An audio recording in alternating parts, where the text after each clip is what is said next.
Tuhan.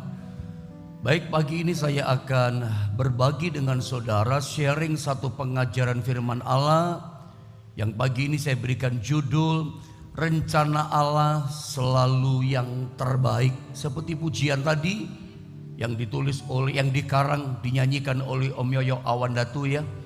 Rencana Allah itu selalu yang terindah dalam hidup kita.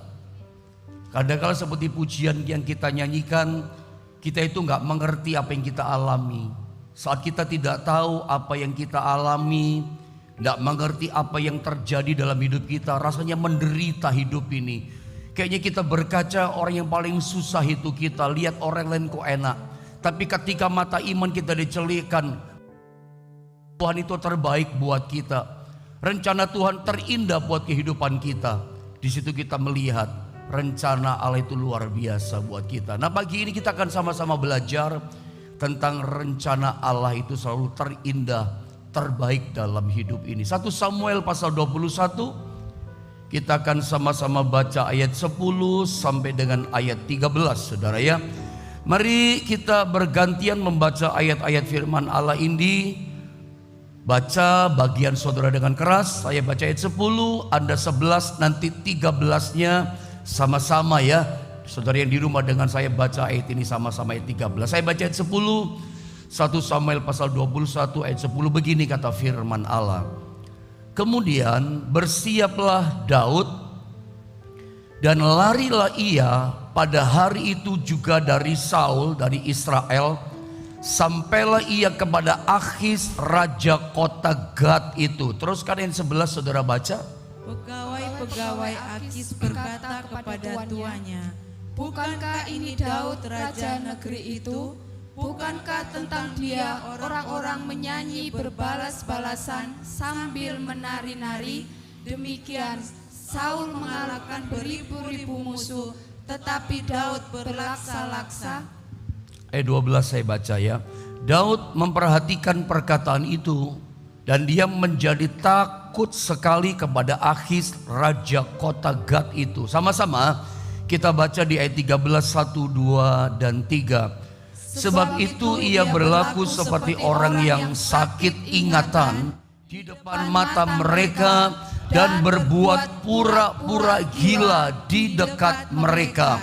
Ia menggores-gores pintu gerbang dan membiarkan ludahnya meleleh ke janggutnya.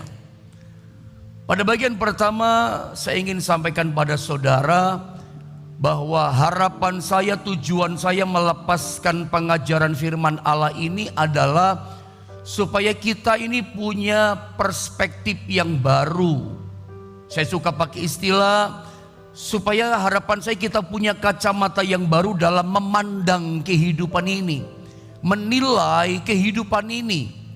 Sehingga setiap kesukaran, kesulitan atau kemerosotan, kemunduran yang kita alami dalam hidup kita itu tidak menggoncangkan iman yang ada dalam diri kita. Saya berharap lewat firman Allah ini justru bagaimana kita membangun iman kita yang solid, membangun rohani yang kita yang kuat, sehingga semua di luar kehidupan kita, kesulitankah itu, tantangan, penderitaan, kemunduran, kemerosotan, itu tidak bikin goncang iman di dalam kita.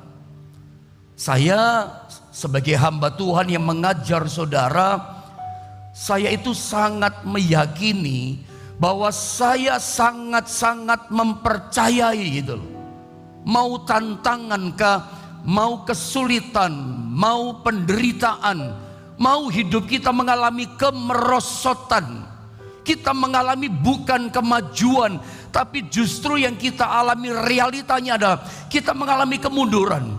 Kalau toh itu sampai terjadi pada kita, saya sebagai hamba Tuhan nih saudara ya, yang mengajar saudara, saya punya keyakinan, saya punya sangat kepercayaan kepada Tuhan bahwa harusnya kemunduran yang kita alami, kemerosotan yang kita alami, penderitaan kita alami, itu harusnya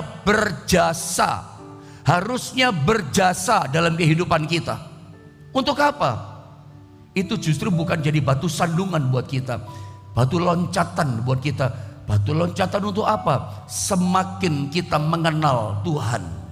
Batu loncatan bukan batu sandungan, untuk kita semakin mengalami pribadi Tuhan. Saya yakin setiap kemerosotan, kemunduran harusnya berjasa untuk hidup kita.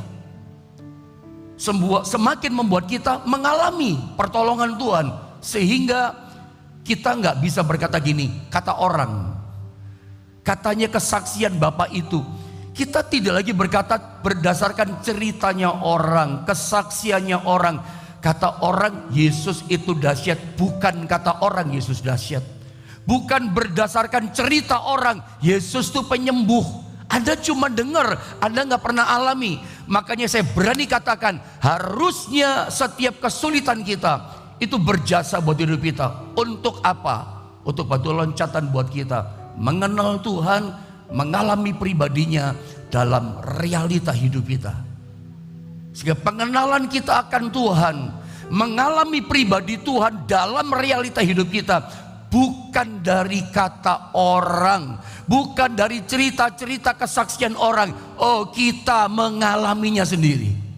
Makanya saya berharap, saya punya tujuan melepaskan pengajaran firman Allah ini adalah supaya Anda punya cara pandang yang baru, perspektif yang baru dalam memandang hidup ini. Terutama saat kita mengalami kemunduran dan kemerosotan dan kesulitan dan tantangan dalam hidup kita, seperti yang dialami tokoh Alkitab yang kita kagumi, salah satunya bernama Daud. Dalam ayat yang barusan kita baca, saya percaya kisah ini sebuah kisah yang sangat familiar. Ya, diawali di mana Daud dalam pasal sebelumnya, Nabi Samuel datang ke Bethlehem, ke rumah bapaknya Daud yang bernama Isai. Samuel berkata begini, aku diutus Tuhan, firman Allah datang kepadaku, bahwa di antara anakmu ada seorang yang dipilih, diurapi Allah menjadi raja atas Israel. Sebab raja yang ada Saul sudah ditolak oleh Tuhan. Dari antara anakmu salah satunya akan diurapi jadi raja. Bapaknya berpikir yang dipilih adalah Abinadab, Syamah, atau yang lain yang lebih hebat.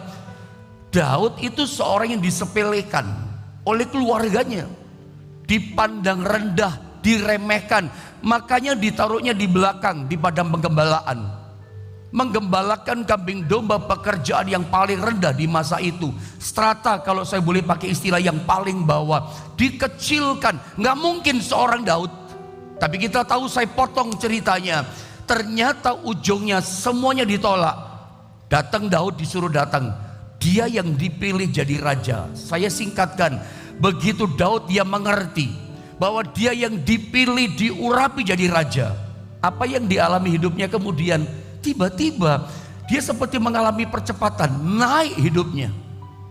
Saul sayang sama Daud, itu kan yang kita baca. Daud itu menjadi orang kepercayaannya Saul, selalu ada di dekatnya Saul.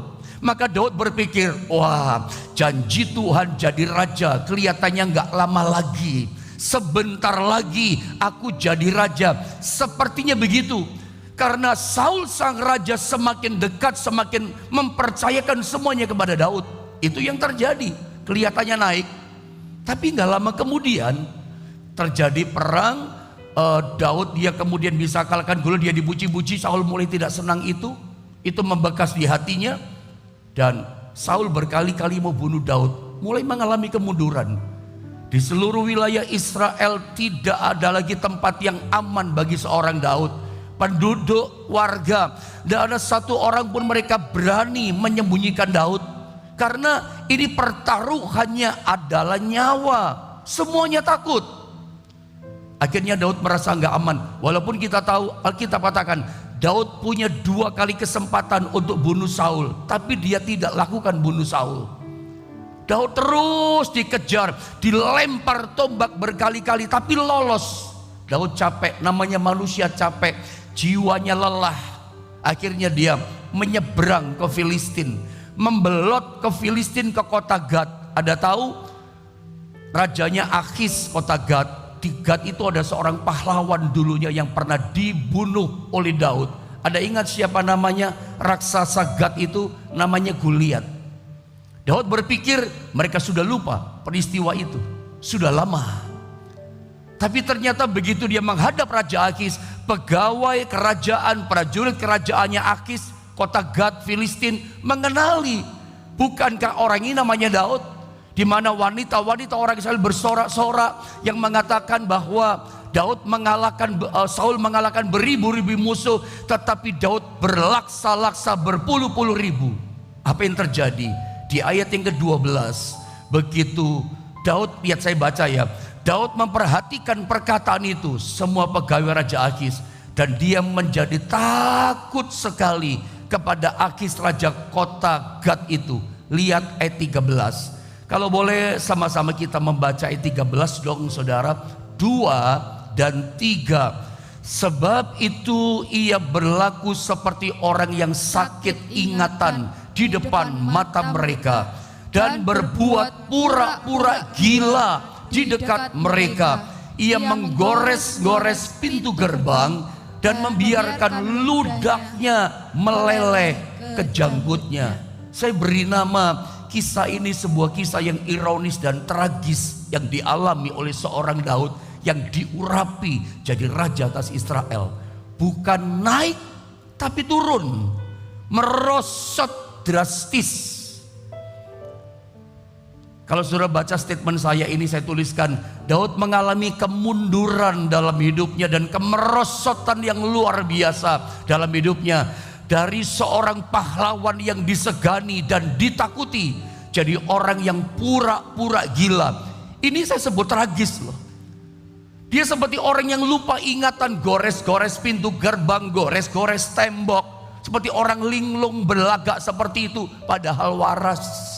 Saking takutnya seorang Daud, the giant killer, pembunuh raksasa, pahlawan nomor 1 di Israel, sekarang sangat ketakutan, jadi kayak orang gila. Bahkan Alkitab katakan, saya kalau baca ini ikut sedih juga ya.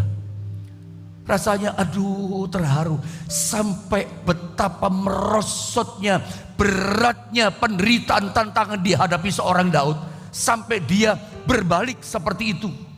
Sampai air ludahnya, air liurnya dibiarkan meleleh di janggutnya. Menjijikkan dia. Orang lihat jijik, oh dia gila beneran gitu. Sepertinya orang lihat begitu, karena dia biarkan ludahnya meleleh. Pahlawan nomor 1 di Israel, tidak ada orang bisa kalahkan Daud. The giant killer gitu loh, raksasa, dia pembunuh raksasa. Raksasa pun dia bisa kalahkan, tidak ada orang bisa kalahkan. Tapi saking takutnya, ini kemunduran, kemerosotan yang hebat. Padahal janjinya Tuhan, bahkan dia udah diurapi jadi raja. Bukan naik yang terjadi, merosot turun. Lihat gambar ini. Semua orang merindukan dan mengupayakan berjuang untuk mengalami kemajuan. Yang saya maksud kemajuan ini ya kemajuan dalam segala hal. Bisnisnya makin maju, usaha dagang kerjaan makin maju, tokonya makin maju.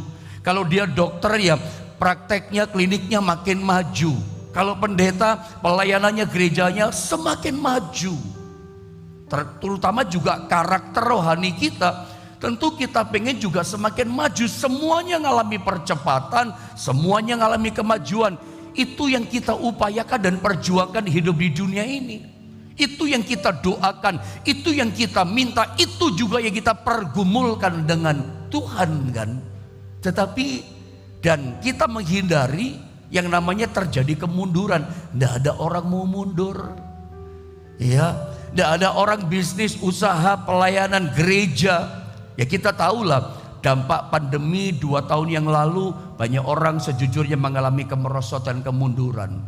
Sampai hari ini pun beberapa teman kalau saya tanya bagaimana gerejanya sekarang, apa sudah pulih jemaat ibadah, rata-rata berkata belum pulih.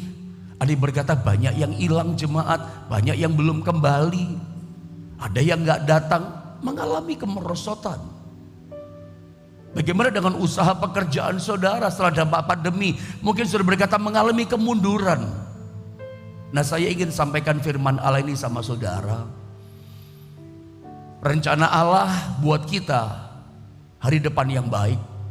Rancangan Allah bagi kita gak pernah gagal, rencana yang indah. Cuman kadang-kala kalau kita nggak ngerti, seperti lagu yang dinyanyikan, yang ditulis oleh Om Yoyo Awadatu katakan, kalau kita nggak ngerti rasanya, aduh kita orang yang paling menderita, rasanya susah hidup, stres, depresi. Mari pagi ini pakai kacamata pandang firman Allah, memandang kemerosotan, memandang penderitaan. Kita harap maju, kita harap naik, tapi merosot yang kita alami. Mari tetap pakai cara pandang Tuhan. Yakin rancangan Allah indah buat saya. Rancangan Allah itu terbaik buat saya. Saya teringat satu ayat dalam Yesaya pasal 55 ayat 8 dan 9. Saya baca ayat ini buat kita semua ya. Perhatikan ayat ini.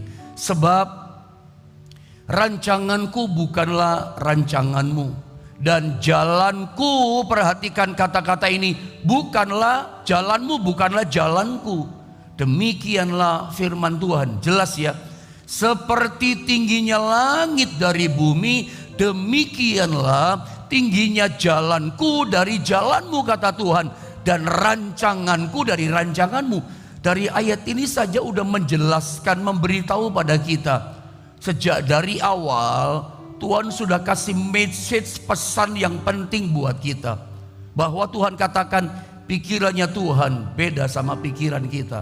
Rencananya, rancangan Tuhan beda jauh sama rancangannya kita. Ya, idealismenya kita sama idealismenya Tuhan beda jauh. Alkitab katakan seperti tingginya langit dari bumi. Terlalu jauh bedanya rancangan Allah sama rancangan kita. Nah, apa yang kita buat? Harusnya kita itu jangan mempertahankan jalan kita. Nah, saya mau katakan ada banyak orang kemudian kepahitan sama Tuhan. Ada banyak orang dia kecewa sama Tuhan. Bahkan tidak sedikit loh orang Kristen yang rasanya marah sekali sama Tuhan. Dia tinggalkan Tuhan. Sampai ada yang berani mulutnya berkata, nggak Tuhan-Tuhanan, nggak gereja-gerejahan. Ini mulut orang kecewa nih. Ini orang yang kepahitan, marah sama Tuhan karena kemerosotan, karena kemunduran, karena masalah, karena penderitaan yang dihadapi, yang disalahkan Tuhan. Saya mau kasih tahu sama saudara, dari awal Tuhan kasih pesan sama kita. Yesaya 55 ayat 8 dan 9. Apa yang Tuhan beritahu? Bahwa jalan kita beda sama jalan Tuhan. Yang harus kita pertahankan bukan jalan kita. Kalau Anda jalani kehidupan di dunia ini, Anda pertahankan keras, Anda pegang erat-erat jalanmu, engkau pertahankan rencanamu, engkau pertahankan idealismemu. Saya mau kasih tahu, Anda bagikan nabrak tembok yang keras, berak, hancur kita, berak kepahitan kita, berak kecewa kita. Harusnya kita yang adjust sama Tuhan, kita ikuti jalannya Tuhan. Jalan kita terbatas. Kita ikuti rancangannya Tuhan. Kita ikuti idealismenya Tuhan seperti apa. Sebab Tuhan berkata, jalanku beda sama jalanmu. Jalannya Tuhan itu tinggi seperti langit. Jalan kita itu rendah seperti di bumi. Jalan Tuhan itu indah tak terbatas. Cuman kadangkala kita nggak ngerti itu jalan Tuhan. Kadangkala kita tidak bisa menyelami, kata Pengkhotbah pasal 3, rancangan Allah dalam hidup kita. Ayat yang ke-11 itu Pengkhotbah 3. Tapi nanti kita akan lihat segala sesuatu yang kita tidak pahami, kita nggak ngerti. Makanya jangan pertahankan idealismenya kita. Bentur tembok saudara. Kok gini, kok gini, kok gini ya. Berharap naik malah turun, berharap indah malah merosot. Ketika Anda melihat kemerosotan, Anda tetap berjalan pada jalan idealismemu, bentur tembok saudara. Anda mulai kepahitan, Anda mulai kecewa. Nanti pada waktunya, kalau Anda adjust dengan jalannya Tuhan, rencana Tuhan yang Anda ikuti, Anda akan lihat segala sesuatu. Kata Pengkhotbah 3:11, Anda lihat indah pada waktunya. Sekarang waktu kita hadapi kemerosotan, seperti tidak ada indahnya. Tapi adjustlah dengan rencana Tuhan. Memang dari awal, saya suka katakan ini, Lukas 9:23. Dari awal Tuhan itu berkata kepada kita, saya baca ayatnya ya. Katanya kepada mereka semua, lihat ayat ini, dari awal di depan Yesus ngomong gini, setiap orang yang mau mengikut aku, dikatakan, ia harus menyangkal dirinya, memikul salibnya, bukan seminggu sekali, tapi setiap hari, dan mengikut aku. Saya suka pakai istilah ini. Tuhan Yesus itu pribadi yang super duper jujur banget sama kita. Ketika kita mau ikut Yesus dari depan, di depan jalan kita, dia berkata, kamu mau ikut aku? Boleh, kata Tuhan. Tapi Tuhan katakan apa? Ikut aku jalannya nggak enak. Harus siap menyangkal diri. Ikut aku dari depan. Dia tidak pernah iming-iming yang manis sama kita. Kamu mesti siap pikul salib. Jalannya nggak enak. Ikut Tuhan. Yesus terang-terangan super duper jujur. Jalannya bukan jalan tol, Tuhan katakan. Ya, jalannya bukan jalan yang bebas hambatan, bebas rintangan. Jalannya lurus, enak saja. Tidak. Jalannya jalan yang tidak enak, jalan pikul salib, jalan menyangkal diri. Setiap hari baru kamu bisa ikut aku. Kalau kita nggak siap, kita akan kepahitan. Ya, kita akan ngomel. Makanya hari ini ketika kita melihat keadaan ini, ada mesti punya kacamata Tuhan. Ketidakpahaman kita, lihat gambar ini, kepada jalannya Tuhan dan rencana Tuhan, idealismenya Tuhan menurut Tuhan, itu dapat berujung kepada kekecewaan kepada Tuhan. Itu yang saya katakan tadi. Ada seperti membentur tembok. Kok gini ya? Kok gini ya? Inilah bentuk kita tidak memahami rancangan Tuhan. Jangan pakai kacamata pandangan kita, pakai pandangan firman, pakai pandangan Tuhan. Memang seperti itu cara Tuhan. Saya mau coba kasih contoh sama saudara. Dalam Keluaran pasal 13 ayat 17 sampai 18, Israel pun ngalami itu. Memang itulah jalannya Tuhan, tapi di balik itu indah. Saya baca ya, Keluaran 13 ayat 17 sampai 18, begini kata firman. Setelah Fir'aun membiarkan bangsa itu pergi, lihat, Allah tidak menuntun mereka melalui jalan ke negeri orang Filistin. Walaupun jalan ini jalan yang paling cepat, jalan biasa yang umum, jalan yang cepat nyampe. Yang orang lebih suka lewati jalan ini. Tapi aneh, Tuhan gak bawa mereka lewat jalan yang paling cepat nyampe. Diputer. Lihat ayat 18, dengan cepat saya baca. Tetapi Allah menuntun bangsa itu berputar, dikatakan melalui jalan di padang gurun menuju ke laut Teberau, dengan siap sedia berperang dan seterusnya. Diputar masuk padang gurun. Saudara lihat gambar berikutnya ini. Sebelum dibawa masuk Kanaan, lihat baik-baik ya. Bangsa Israel seperti mengalami kemunduran atau kemerosotan. Saya tulis begini, bukankah padang gurun itu lebih buruk daripada Mesir? Kenyataannya begitu, realitanya. Padang gurun lebih jelek, lebih buruk dibanding Mesir. Mesir masih ada air. Mereka ada kesulitan air. Padang gurun tidak ada air. Di Mesir masih ada ikan, masih ada mentimun, masih ada semangka, masih bisa makan daging mereka. Tetapi di padang gurun tidak ada apa-apa. Padang gurun itu kering kerontang. Padang gurun itu bicara kemunduran, kemerosotan buat bangsa Israel. Makanya mereka berkata, apa engkau mau bunuh kami di sini?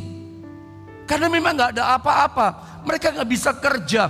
Tanah padang gurun tidak bisa menghasilkan keuntungan. Pemasukan buat mereka, nggak bisa menabur, air nggak ada, merosotkan.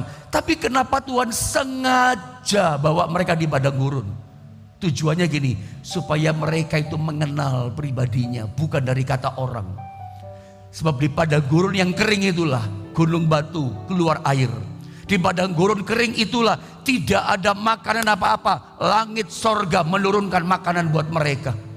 Mereka 40 tahun di padang gurun, lihat mujizat, lihat mujizat. Tujuannya apa sih Tuhan bawa dalam padang gurun kesulitan itu? Mengenal pribadinya, mengalami realita pribadinya, bukan dari cerita orang. Karena mereka ketika di tanah Mesir, memang mereka masih agama Yahudi. Tapi mereka nggak kenal langsung siapa itu Tuhan. Saya baca ya, Keluaran pasal 17 ayat 2 sampai 3. Jadi lihat apa yang terjadi ketika di padang gurun. Mereka pakai jalannya mereka. Mereka mulai berpikir dengan rencana mereka. Tidak mau adjust dengan rencana jalannya Tuhan. Wah, struggle dalam dirinya. Kecewa mereka sama tuntunan Tuhan. Jangan terjadi sama kita. Oke, saya baca ayat ini. Jadi mulailah mereka itu bertengkar dengan Musa. Kata mereka, berikanlah air kepada kami supaya kami dapat minum. Tetapi Musa berkata kepada mereka, mengapa kamu bertengkar dengan aku? Nggak terima mereka. Mengapa kamu mencobai Tuhan? Nggak ngerti rencana Tuhan. Hauslah bangsa itu akan air di sana. Lihat, bersungut-sungutlah bangsa itu kepada Musa. Mulai kecewa dan berkata, mengapa pula? Lihat, engkau memimpin kami keluar dari Mesir untuk membunuh kami. Keras ngomongnya. Anak-anak kami dan ternak kami dengan kehausan. Begitu mengalami kemunduran, kemerosotan, ya mereka hanya memandang pada rencananya, jalan yang mereka mau, itu yang mereka pegang, itu yang mereka pertahankan. Harusnya enak dong ikut Tuhan, harusnya Kanaan langsung, tapi sengaja kemerosotan di bawah padang gurun. Saya pernah bilang sama saudara, semua orang didikan padang gurun, semua orang keluaran lulusan padang gurun, itu orang-orang topnya Tuhan.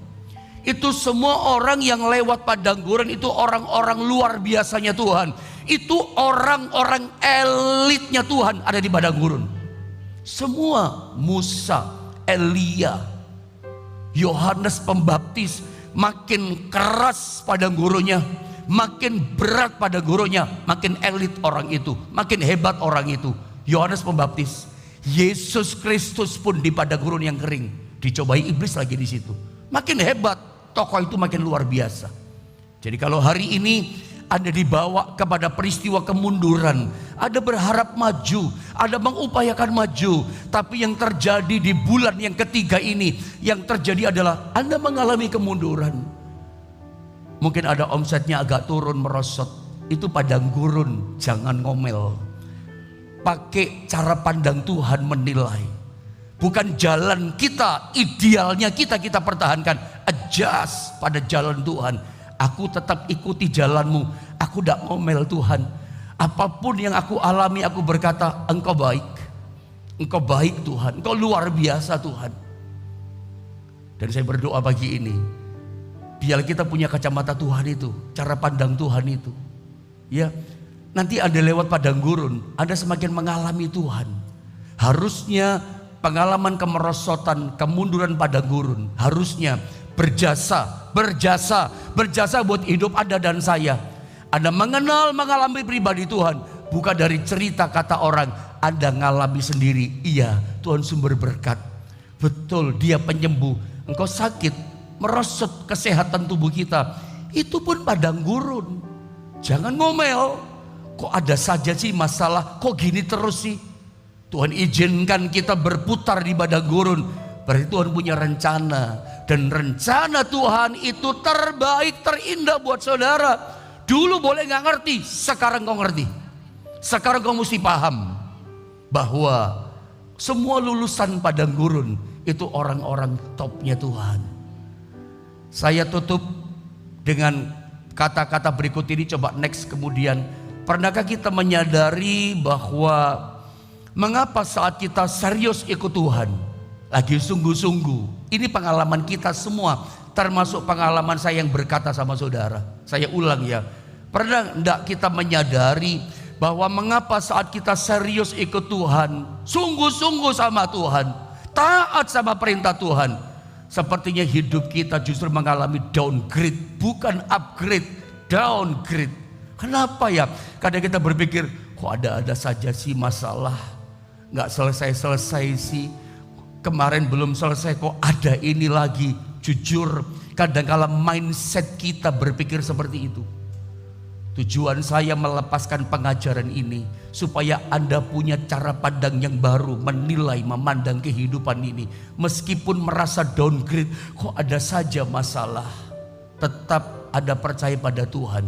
Anda lihat kisah tentang Daud tadi. Saya tutup dengan ini, berarti cara Tuhan membawa kita pada rencana yang indah, cara Tuhan membawa kita pada rencananya yang baik dan hebat itu dengan cara apa? Dengan membawa kita mengalami kemerosotan, kemunduran, pengalaman padang gurun. Dan ingat, Tuhan itu tahu titik batasannya, di mana kita semakin merosot paling bawah. Anda gak usah tanya sama Tuhan, Tuhan di mana batasannya Tuhan? Dia yang tahu titik batasannya. Begitu udah mentok batasannya, tiba-tiba ada ditinggikan sama Tuhan. Dia yang tahu titik batasan. Daud itu nanti begitu dia pura-pura gila, itu masih ada kemerosotan lebih lagi loh.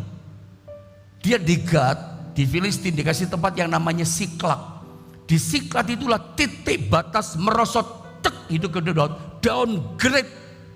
Dan rupanya Tuhan tahu itu titik batasan di Siklak. Begitu dia balik ke Siklak, dibakar semua rumah mereka, istri anak dibawa, harta dirampok. Semua ngalami termasuk Daud. Mereka nangis keras sampai suara habis. Dan 600 orang yang tadinya taat, 600 orang yang tadinya setia kepada Daud, ambil batu mau lempari Daud, mau bunuh Daud, angkat batu mau bunuh pimpinan mereka. Saking apa? Kecewa mereka. Tapi Alkitab katakan Daud menguatkan percayanya kepada Tuhan. Bisakah Anda seperti Daud? Dalam titik batasan yang paling bawah. Jadi saya mau bilang, Tuhan itu tahu titik batasan kita begitu sudah dimentok di sini. Itu titik batasan. Semua orang ketika mengalami kemerosotan, itu Tuhan tahu batas basementnya, tahu batas kemerosotannya. Kalau Tuhan katakan cukup di sini, begitu sudah paling bawah, dalam kemudian seperti bola, teng, dia akan dipromosikan, ditinggikan sama Tuhan. Tapi ada batasan kemerosotan di bawah, downgrade-nya itu. Begitu teng nyampe, Tuhan katakan, dan Siklak itu titik batasan Daud. Begitu dia Siklak, dia kehilangan semuanya, dia kuatkan percayanya, dia dipromosikan, kemudian tidak lama dia jadi raja atas Israel. Saya berdoa di balik kemerosotan kemunduran kita yang paling bawah, downgrade itu, justru engkau akan lihat hidupmu akan semakin ditinggikan oleh Tuhan. Biarlah kita punya cara pandang yang baru memandang kehidupan. Kesulitan, kemunduran bukan kecewa, tapi tetap ikut rencana Tuhan. Kita lewat peristiwa itu, kita semakin mengalami Tuhan bukan dari kata orang, tapi kita mengalaminya sendiri. Doa saya dengan firman Allah ini, selamat mengalami pribadi Tuhan. Selamat mengenal pribadi Tuhan bukan dari kata orang. Anda sekarang juga sedang mengalaminya dalam nama Yesus. Engkau yang sakit kau mulai disembuhkan, tetap bersyukur sama Tuhan. Engkau yang kekurangan kau diberkati, engkau yang terpuruk hidup akan diangkat kembali oleh Tuhan. Mari kita akan sama-sama berdoa. Kita naikkan pujian Indah Rencanamu Tuhan. Indah rencanamu Tuhan di dalam hidupku,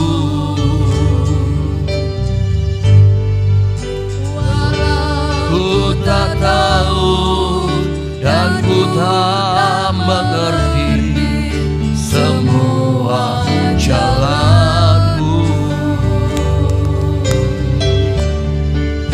Dulu ku tak tahu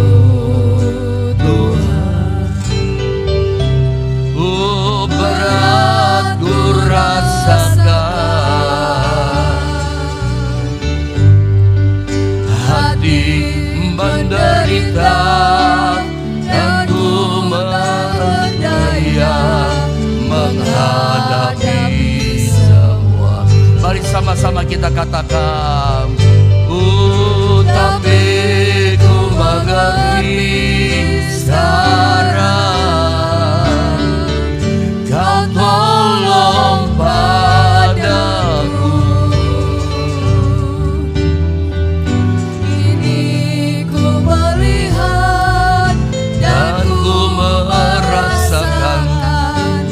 Indah rencanamu kini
Sama-sama kita berdoa. Mari angkat kedua tanganmu, serahkan hidupmu kepada Tuhan. Adakah di antara saudara mengalami kemerosotan, mengalami kemunduran, berjuang untuk kemajuan, tapi kemerosotan kita alami? Pandang rencana Tuhan, bahwa Tuhan ingin lewat kemerosotan, kemunduran, engkau semakin mengenal, mengalami pribadinya, bukan dari kata orang. Nanti Anda mengalaminya sendiri. Ada titik batas, Anda akan ditinggikan oleh Tuhan. Begitu udah sampai rendah titik batas, percaya, tinggal tunggu waktu sebentar lagi, Anda dipromosikan, ditinggikan setinggi-tingginya oleh Tuhan. Seperti dialami oleh Daud, merosot tajam, tapi tingginya luar biasa ditinggikan oleh Tuhan. Saya mau berdoa buat saudara. Terima kasih buat pagi ini. Hamba berdoa yang pertama buat jemaat Tuhan, GSPD Jombang maupun jemaat online yang pagi ini akan berpuasa. Berkati niatan hati kami berpuasa. Ujian cobaan puasa kami menangkan bersama dengan Roh Kudus-Mu, pengurapan-Mu. Dimanapun umat Tuhan yang berpuasa, kekuatan supranatural, kuasa Tuhan meliputi, memberikan kekuatan kami lewat doa pergumulan, peperangan lewat doa puasa. Kami mengalami pribadi Tuhan, mengalami kuasa Tuhan yang nyata, bukan dari cerita orang, kami mengalaminya sendiri. Pertemukan kami nanti jam 5 sampai jam 6 sore dalam buka puasa bersama doa 1 jam. Itulah masa kemenangan, keajaiban Tuhan nyatakan buat kami. Terima kasih. Bahkan jemaat Tuhan yang punya persoalan pagi ini, yang rasanya berada di titik yang bawah, tetap berikan kekuatan. Pagi ini engkau sudah melengkapi kami dengan pengajaran firman Allah, sekaligus firman Allah menjadi kacamata carang pandang baru kami menilai, memandang kehidupan ini. Mungkin persoalan kami hadapi, kemunduran, kemerosotan, tapi kami percaya rencana Tuhan buat kami rencana yang indah dan terbaik buat kami. Sampai pada titik batas kami merosot, di situ sebentar lagi kami akan mengalami peninggian daripada Tuhan. Tidak ada persungutan, tidak ada omelan, tapi kami tetap percaya rencana-Mu luar biasa. Jika ada yang sakit, jamah sembuhkan. Terima kesembuhan, terima kekuatan daripada Tuhan. Mengalir kuasa ilahi yang supernatural. Sembuhkan yang sakit, kuatkan yang lemah dalam nama Yesus. Biarlah pribadi-Mu nyata atas setiap kami ya Tuhan. Berkatilah bangsa kami, negara kami. Berkatilah pemerintahan kami Tuhan. Mari angkat tangan saudara, terima berkat dari Allah Bapa, Putra dan Roh Kudus. Itulah berkat dari Tuhan Yesus Kristus. Turunlah memberkati rumah tangga saudara, pekerjaan saudara semua. Diberkati limpah-limpah-limpah oleh Tuhan. Berkat dilimpahkan oleh Allah mulai pagi ini sampai Maranatha. Tuhan Yesus datang kedua kali. Mari yang percaya dengan iman, sama-sama kita katakan amin. Selamat mengalami pribadi Tuhan. Dan kita ketemu lagi nanti sore jam 5 sore sampai jam 6 dalam doa puasa, sekaligus buka puasa bersama ya. Tuhan berkati kita jam 5 pagi seperti biasa kita bersekutu dalam Tuhan seperti ini. Tuhan berkati saudara semua.